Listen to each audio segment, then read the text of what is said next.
안녕하세요. 커피앤톡입니다. 오늘도 와주셔서 감사드립니다. 오늘의 사연은 40년 만에 알게 된 충격적인 진실에 대한 사연인데요.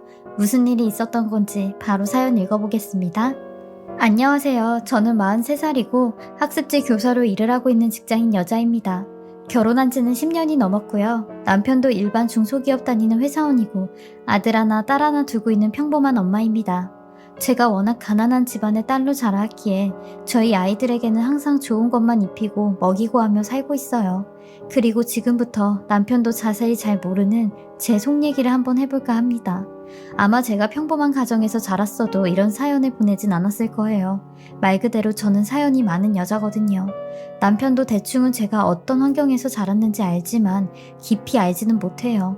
워낙 남편도 속이 깊어서 제 아픔을 굳이 긁어부스럼 만들려고 하진 않더라고요. 앞서 말했듯이 저는 가난한 집안의 딸이었고 외동딸이었습니다.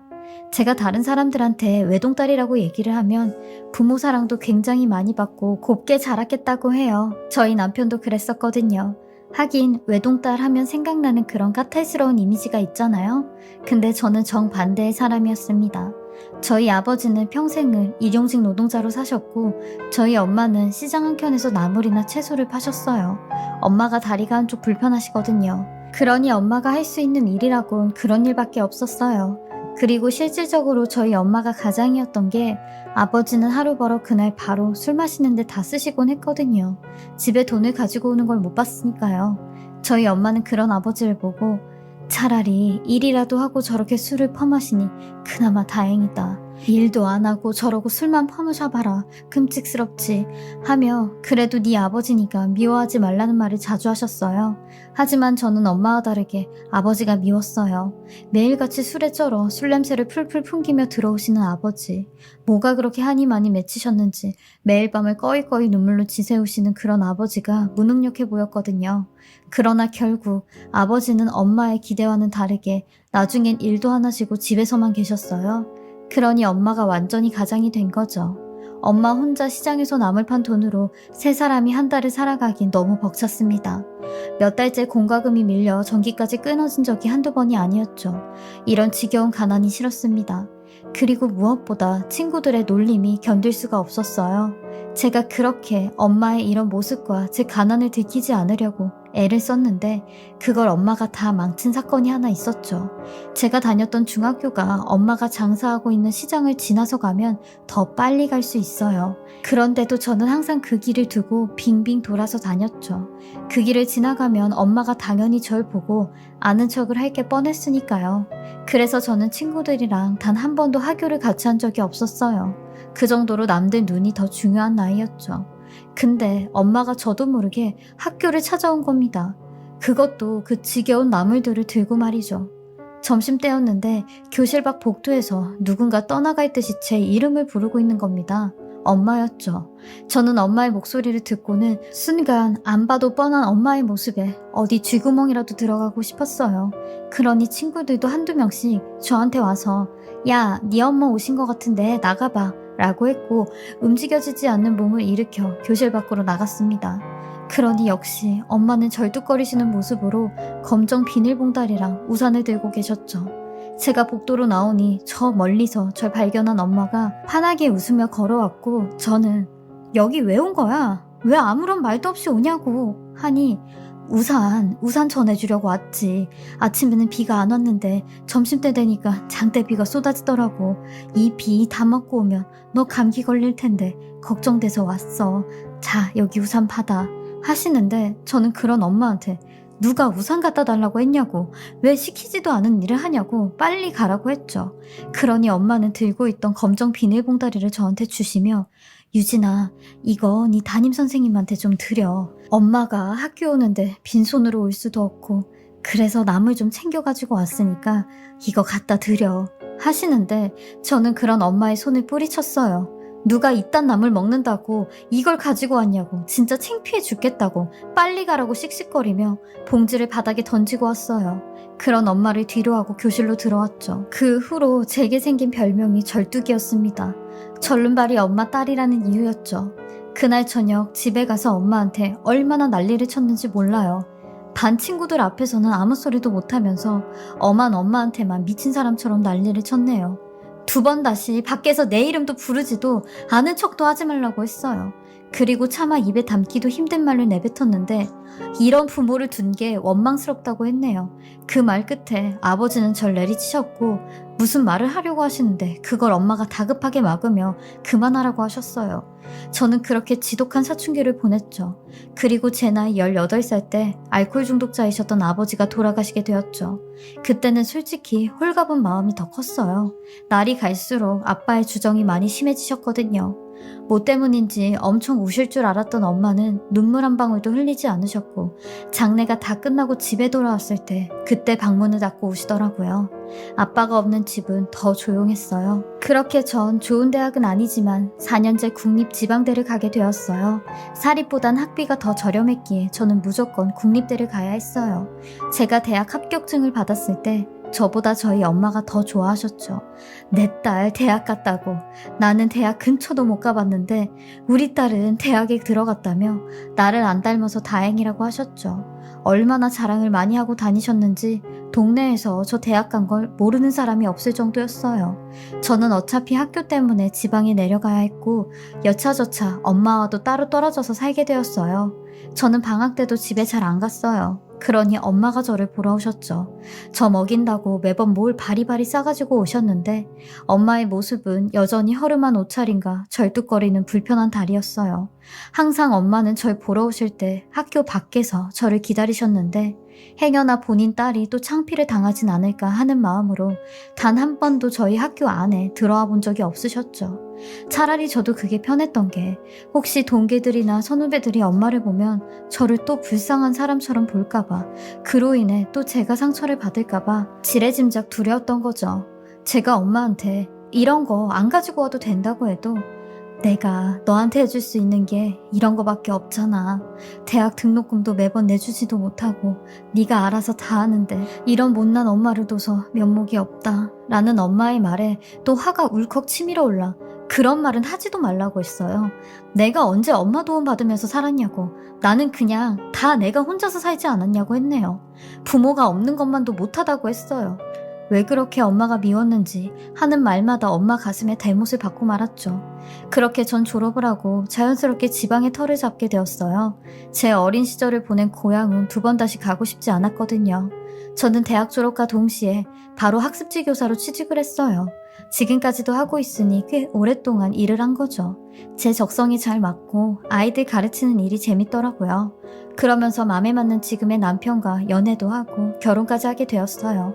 그렇게 잘 살고 있었는데 재작년에 경찰로부터 한 통의 전화를 받게 되었습니다. 엄마가 시장에서 쓰러지셔서 지금 병원으로 가고 있다며 보호자님이 오셔야 될 것 같다는 전화였죠.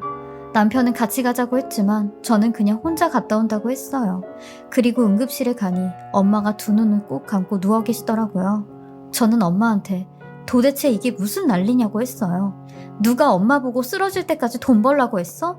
왜 시키지도 않은 일을 혼자 다 해서 이런 고생을 시키냐며 원망 섞인 목소리로 말을 하고 있는데 의사 한 분이 오시더니 저한테 보호자님이시면 저쪽 가서 얘기 좀 하자고 하더라고요. 의사한테 전해 들은 말은 엄마가 지금 담도암 2기라는 말이었습니다.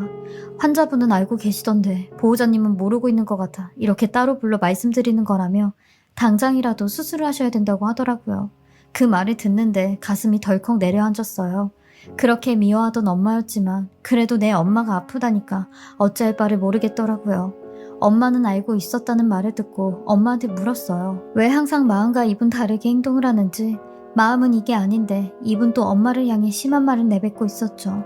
엄마는 단 하나 저한테 패기 찌는 게 싫어 혼자 전전긍긍하고 있었다는 겁니다. 그런 엄마한테 당장 수술을 하자고 했어요. 엄마는 미안하다는 말만 연신 내뱉으셨고 바로 입원을 하시게 되었죠. 저는 엄마가 입원해 있는 동안 엄마네 집에 가서 뭐라도 챙겨오려고 집으로 갔어요. 몇십 년이 지나도 변하지 않는 집. 저는 챙길 걸 다 챙기고 얇은 병원복으로 추워할 엄마의 가디건이라도 챙기려고 장롱 문을 열었어요. 그리고 옷을 살피고 있는데 장롱 안쪽에 어울리지 않게 웬 색바른 서류 봉투 몇 장이 쌓여있는 겁니다. 저는 저게 뭐지? 하고 그 봉투를 꺼내 열어보았는데 웬 각서가 여러 장 들어있는 겁니다. 그리고 그 각서에 쓰여진 내용들을 전부 다 읽어보았는데 저는 그 각서를 보고 경악을 금치 못했습니다. 왜냐면 전부 다 저에 대한 내용이었거든요. 영문도 모른 채 저는 그 각서들을 전부 다 챙겨들고 엄마 병원으로 갔어요. 이게 도대체 무슨 각서인지 무슨 말인지 당사자에게 직접 듣고 싶었거든요. 그리고 병원에 도착하자마자 엄마를 향해 이 각서들을 집어 던졌습니다. 도대체 이게 무슨 각서야? 이게 다 뭐냐고! 하며 소리를 질렀죠. 그러니 엄마는 침대 위로 떨어진 각서들을 하나씩 하나씩 주우며 눈물을 흘리시기 시작하는 겁니다. 저는 이런 엄마의 모습을 보고 더 화가 나 우리 부모님 어딨어? 우리 엄마 아빠 어딨냐고! 하며 소리를 질렀어요. 그러니 엄마는 얕은 숨을 한번 깊게 내쉬고는 말씀을 하기 시작했어요. 저는 엄마한테서 40년 만에 밝혀진 진실을 듣게 되었고 그 얘기를 듣자마자 바닥에 그대로 주저앉아 버렸습니다. 유진아, 지금부터 엄마가 하는 말 잘 들어. 사실 나는 네 친엄마가 아니야. 이 각서에 쓰여진 대로 네 친모는 따로 있어. 근데 네 친모가 너를 두고 극단적 선택을 하고 말았어. 네 친엄마랑은 내가 신혼 때 살던 사글세집 옆집에 살던 여자였는데 서로 이웃이었지. 근데 젊은 여자가 애 아빠도 없이 너를 혼자 키우더라고. 애가 없는 우리 부부는 네 친엄마가 참 대견하다고 생각을 했어. 그래서 뭐만 있으면 더 챙겨주고 가끔 너도 보살펴주곤 했지. 근데 어느 날 밤 잠을 자고 있는데 연탄 냄새가 진동을 하는 거야. 그래서 그 집을 열어봤는데 이미 네 친엄마는 의식이 없고 너 혼자 덩그러니 그 집에 남아있더라고. 그렇게 너는 이 세상에 혼자 남겨졌고 아이가 생기지 않는 우리가 데리고 키우자고 했지. 그래서 이 각서도 네 삼촌 되는 사람한테 직접 받은 각서야. 네 삼촌은 무슨 일이 있어도 애를 다시 데리고 오지 말라는 말로 본인이 각서를 작성했고 나도 무슨 일이 있어도 우리가 키우겠다고 했어. 이건 공중받은 서류고 나는 이걸 쓰면서 절대 너를 뺏기지 않고 제대로 잘 키울 거라고 다짐을 했지. 근데 내 다리가 이렇게 되면서 유진이 널 제대로 못 돌봤어. 너 3살 때 큰 사고가 하나 있었는데 그때 아빠가 철원에 공사일이 생겼다면서 엄마랑 둘이 같이 가서 돈 좀 벌자고 하더라고. 그때 너를 데리고 가지 말았어야 됐는데 맡길 사람이 없어서 너를 데리고 갔어. 근데 거기서 사고가 난 거야. 유리 철거하는 작업을 할 때 유진이 네가 그 사이로 막 뛰어들어가는데 내가 그걸 보자마자 몸을 던져서 너를 안았고 그 유리 파편이 내 다리로 다 떨어지게 됐어. 근데 네 그 조망만한 등에도 몇 개가 떨어졌더라. 나는 내가 다친 것보다 네가 다친 게 더 눈에 보였고 널 먼저 병원에 보냈어. 네 등에 상처 몇 개가 그때 튄 파편 자국이야. 엄마는 아니, 나는 아직도 그 상처만 보면 죄책감이 들어. 너한테 미안해서 라며 하염없이 우시는데 엄마의 그 말을 듣고는 심장에 뭔가가 확 찌르는 듯한 아픔이 전해왔고 아무런 말도 입도 열어지지가 않았습니다. 저는 정말 아무것도 몰랐는데 엄마는 이런절 이런 못난 절 다 감싸주신 거였죠.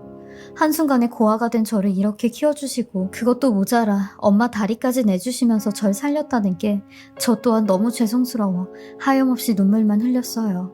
그러니 엄마는 그런 절 아무런 말도 없이 꽉 안아주셨죠. 저는 이런 엄마의 손을 꽉 붙들며 얘기를 했어요. 엄마, 그동안 내가 얼마나 미웠어? 엄마 딸도 아닌 내가 얼마나 원망스러웠어? 엄마 미안해. 그리고 그동안 내가 엄마한테 못되게 했던 거 다 용서해줘 라고 하니 용서는 용서할 거 하나도 없어. 되려 내가 이런 비밀을 숨겼는데 너한테 용서를 구해야지. 엄마 무슨 소리야. 엄마가 나한테 무슨 용서를 구해. 나같이 부족한 사람을 딸로 생각해주는 것만으로도 나는 이 세상 전부를 다 가진 것 같아 하며 엄마에게 감사한 마음을 전했습니다. 엄마 또한 이런 제 얼굴을 매만져주시며 고맙다고 하셨죠. 정말 이런 게 엄마의 마음인가 봐요. 저도 엄마지만 저희 엄마 위대하다는 걸 느꼈습니다. 엄마는 암수술을 받으시고 2년째 건강을 잘 유지하고 계시고 남편의 배려로 지금은 엄마를 모시고 살고 있어요. 그동안 못했던 효도 이제라도 해드리려고 합니다. 엄마는 그동안 시장에서 나무를 파시고 번 돈을 제게 쥐어주시며 이 돈 얼마 안 되지만 내 평생이 담긴 돈이라고, 힘들 때 이 돈이 보탬이 되었으면 좋겠다고 하시며 5천만 원을 제게 주셨어요. 꼬깃꼬깃한 10,000원, 5만원장이 섞인 그 돈을 차마 받기가 어려웠는데 엄마는 얼른 가져가라며 제 손에 쥐어주시더라고요. 저 또한 엄마가 살아계실 때까지 모시면서 40년 동안 받은 사랑, 이제는 보답해드리며 행복하게 살려고 합니다. 제 긴 글 읽어주시고 들어주셔서 감사합니다. 지금까지 사례자분의 글을 읽어보았는데요. 40년 만에 그 사실을 알게 되셨을 때 정말 깜짝 놀라셨겠어요. 여러 생각이 드시며 희비가 교차가 되셨을 것 같아요. 40년 동안의 어머님의 따뜻한 진심을 저 또한 느낄 수 있었습니다. 이제라도 행복한 시간 많이 보내시고 건강하셨으면 좋겠습니다. 지금까지 커피앤톡이었습니다. 오늘도 제 채널을 봐주셔서 감사합니다. 저는 다음 영상으로 또 찾아뵙겠습니다.